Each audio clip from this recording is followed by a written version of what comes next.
Halo adik-adik, apa khabar? Hmm.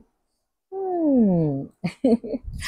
Hari ini, cikgu akan sambung nyanyian lagu suku kata menggunakan teknik ijaz tebu. Kita nak nyanyi lagu yang bermula dengan huruf Boleh teka tak?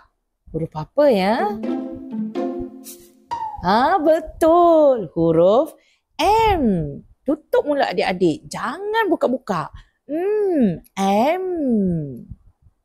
Jom kita mula.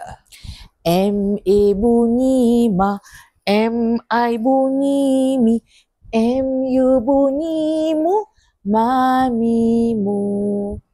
M-O bunyi mo, M-I bunyi me, M-I bunyi me, mo me me. Mami mu, mo me me.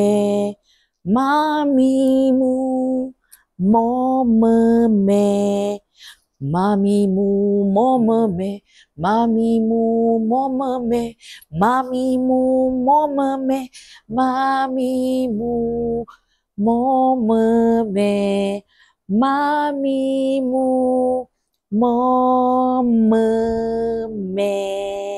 Adik-adik, me gunakan siku dan gerakkan macam ni tau. Me. Jangan lupa jumpa cikgu dalam video berikutnya. Jangan lupa subscribe.